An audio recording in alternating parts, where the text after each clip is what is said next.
In this video, it's a bit of a precursor to the next video, I'm going to prove the cross product creates a vector which has a magnitude that's equal to the area of a parallelogram, and then use that to prove the volume of a parallelepiped. Okay, so that's what I'm going to do in this video. I was going to put it in the next one, but I think it'd just be too long. So this is all I'm doing is just proving these two things, and then we're going to look at tetrahedrons very briefly at the end. So it should be quite a quick video. Okay, parallelogram. So my statement is the magnitude of the cross product of two vectors is equal to the area of the parallelogram that they kind of make. If you were to extend A with a B across the top and the B with an A up the side, then that would be a parallelogram. And my statement is that the cross product of these two vectors, which we looked at in our previous video, the magnitude of that is the same as the area of that parallelogram. So I'm going to call this A. Okay, so what I'm going to do to prove this is I'm first of all going to prove something else, which I'm just going to prove longhand, really, that the cross product A cross B magnitude is identical to the magnitude of A, squared, is equal to the magnitude of A squared times the magnitude of B squared minus A dot B squared. Okay, so I'm going to prove that first. Once I've proved that, then I'll be able to quickly make a substitution for the definition of dot to prove that this creates the area of our parallelogram. Okay, this is called Lagrange's formula, and I'm just going to prove it right from the base of the definitions of A and B. Okay, so A is going to be defined as the vector A1, A2, A3, and B is going to have a similar definition of B1, B2, and B3. Okay, so that's what I'm going to go with. Okay, so first of all, looking at the left-hand side of this, we're going to need the cross product. So A cross B, this is what I did in my previous video. I essentially defined the cross product. That is going to be equal to A2B3 subtract A3B2. The bottom one is going to be A1B2 subtract A2B1. And the middle one is going to be A3B1 subtract A1B3. Okay, if you're unsure where that's come from, then please check out my previous video, and there's other sources out. They're available for this as well. It's a very well-used definition. Okay, so we want to mod it and square it. So that is going to be then the modulus squared is just going to be the sum of the squares of each of those components. So that's going to be A2B3 minus A3B2 squared plus A3B1 minus A1B3 squared plus A1B2 subtract A2B1 squared. Okay. All right, there's going to be lots of algebra kicking around, so let's go. Let's do this. We're going to get, 3 terms there, 3 terms there, 3 terms there. What we're going to do is I'm just going to take the positive terms from each of them, and then I'm going to look at the cross terms. Okay, so I'll put them on 2 separate lines. So the positive terms is going to be A2 squared B3 squared plus A3 squared B2 squared. From that bracket. This bracket, we're going to get plus A3 squared B1 squared. And this bracket, we're going to get plus A1 squared B3 squared. And then from this bracket, we're going to get A1 squared B2 squared plus A2 squared B1 squared. And then we've got the cross terms. We're going to get 2 of them from each case, and it is negative. So it's going to be minus 2 A2 A3 B2 B3 plus A1 A3 B1 B3 from this middle bracket, and then plus the one over here, which is going to be A1 A2 B1 B2. Excellent. Right, I'm going to leave that for a minute. That's the left-hand side, and we're going to jump to the right-hand side. Okay. Modulus of A is a1 squared plus a2 squared plus a3 squared. Okay, that's the modulus of a squared. Times the modulus of b squared, which is b1 squared plus b2 squared plus b3 squared. And then a dot b squared is, well, a dot b is a1 b1 plus a2 b2 plus a3 b3 squared. Okay, so yeah, that's there, and that dot product squared is there. Okay, right, let's multiply all that out, and we should see that it equals the left-hand side. So we're going to get 9 terms from this bracket and 9 terms from this bracket. So a1 squared b1 squared plus a1 squared b2 squared plus a1 squared b3 squared plus a2 squared b1 squared. If you're still here, I'm impressed. Plus a2 squared b2 squared plus a2 squared b3 squared. I'm bored now. Plus a3 squared b1 squared plus a3 squared b2 squared plus a3 squared b3 squared. That's the first product. I've now got this, which is another 9 terms, which is minus a1 squared b1 squared minus a2 squared b2 squared minus a3 squared b3 squared. Okay, that's the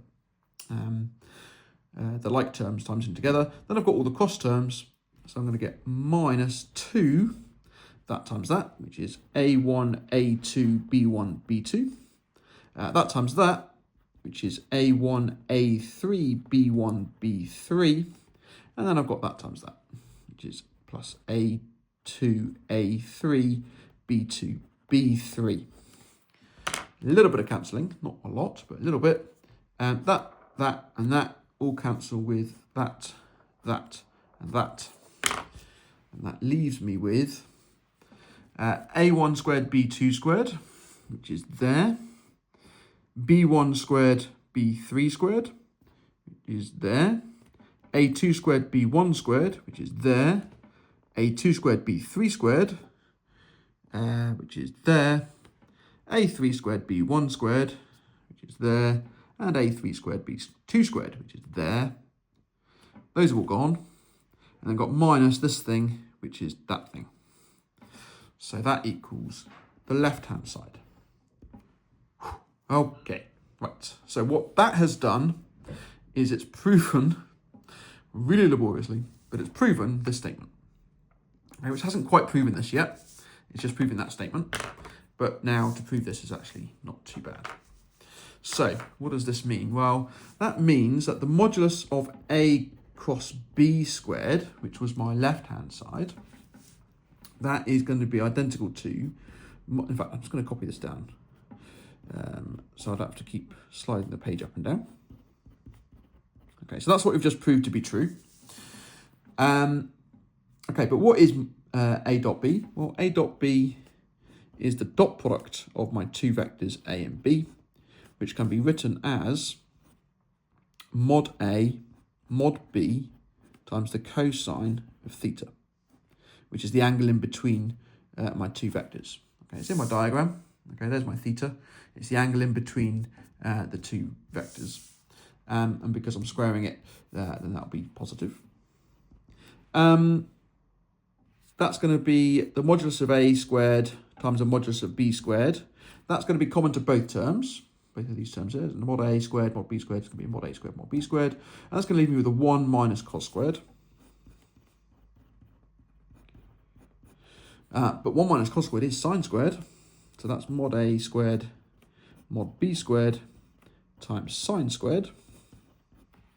And then if I square root the whole thing, I will get then that modulus of a cross b is identical to the modulus of a times the modulus of b times the sine of theta.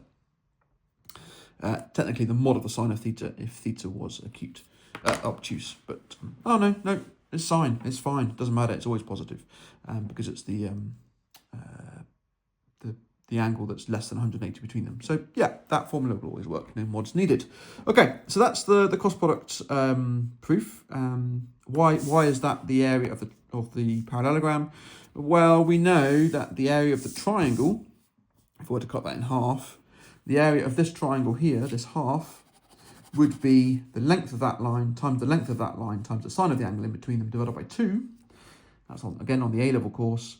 And this parallelogram is made up of exactly 2 of those triangles. So the half cancels with the times 2. And we're left with the length of that side times the length of that side times sine theta, which is exactly what we have down here. The length of one side times the length of the other side times the sine of the angle in between. So that has proven that the magnitude of the cross product of 2 vectors is equal to the area that those 2 vectors make. Okay. Whew. You don't need to know that proof, but in the next video I will be using that proof quite a lot, just stating it and using it. So I wanted to have this video to justify why it's true. Okay. All right, that's my first one. That's the bulk of this video. The next one, a bit shorter, is to prove the volume of a parallelepiped. So just in case you're not aware, I love the name parallelepiped, but just in case you're not aware, a parallelepiped is the shape made by 3 vectors which aren't coplanar, such that you can copy each of those vectors 4 times.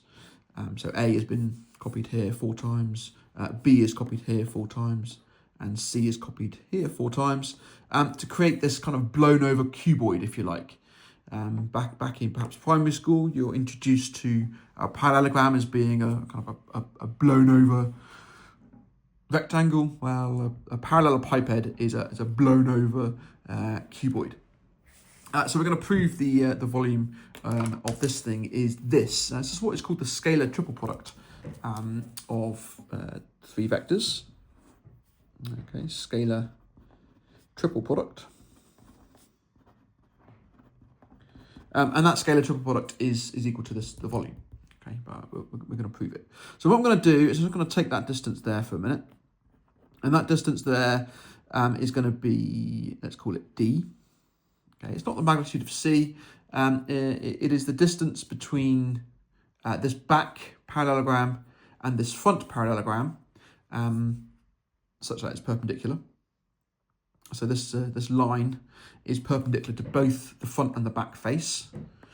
Then the volume of that parallelepiped is going to be the area of the front times that perpendicular distance, just like it would be for any other prism. It's that cross-sectional area times the perpendicular distance. Okay, so we know the volume is going to equal the area of the front, or the area of the cross sections. That's going to be constant all the way through the parallelepiped. So I'm going to say the area of the cross section multiplied by the perpendicular distance. Okay, which I'll call D for now. Okay, now the area of the cross section, I'm going to say that's the front of my parallelepiped, but I could use the side or the bottom. It doesn't actually matter. This will be symmetrical about A, B, and C. So I'm just going to say the front is the cross section, and well, that's a parallelogram with vectors A and B that make it. So we've just found the area of a cross section to be the modulus of A cross B, and we're going to times that by the perpendicular distance, which is D. Currently, that's that distance there. Now, what I'd quite like to do is find D in terms of C, and let's say that this angle here is theta.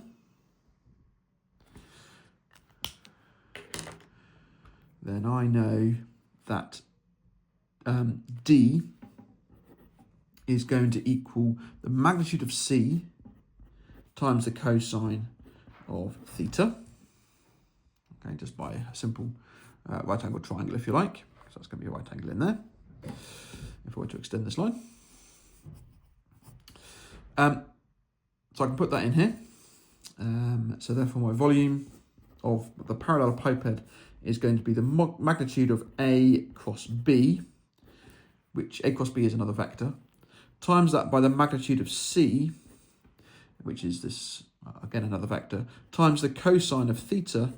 But the cosine of theta, well, that's the angle in between the vector C and the vector A cross B, because A cross B is perpendicular to A and B.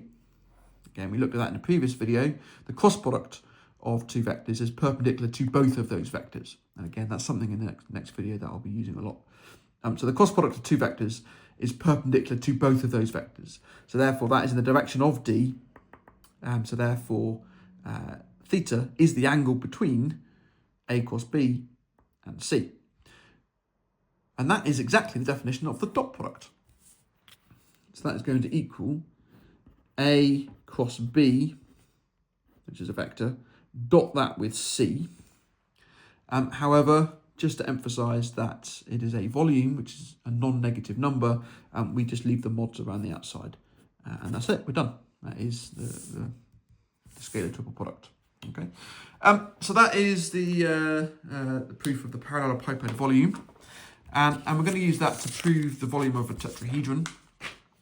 Our tetrahedron, again, is made up of three vectors, but instead of duplicating all of them 4 times each, instead we just kind of join the three ends of those vectors up with extra lines to create our tetrahedron, or triangular-based pyramid, if you like. And just like a triangle is exactly half of a parallelogram, a tetrahedron is exactly a sixth of a parallelepiped. So the volume of the tetrahedron is equal to a sixth times the volume of the parallelepiped. Okay, that's just something you just need to know. Okay, so therefore the volume of this, quite simply, is a sixth times the magnitude of the scalar triple product of those three vectors. And they can be done in any order. You could do A cross B dot C, or A cross C dot B, or B cross C dot A. It doesn't matter. Okay, but you do need to take the magnitude just in case the dot product is a negative number. So let's just do A cross B, and then we're going to dot that with C. Okay, and that magnitude there is just in case this dot product is negative. Okay, it's not the magnitude of the vector, because inside the mod brackets we have a scalar number, not a vector. Okay, and that's it.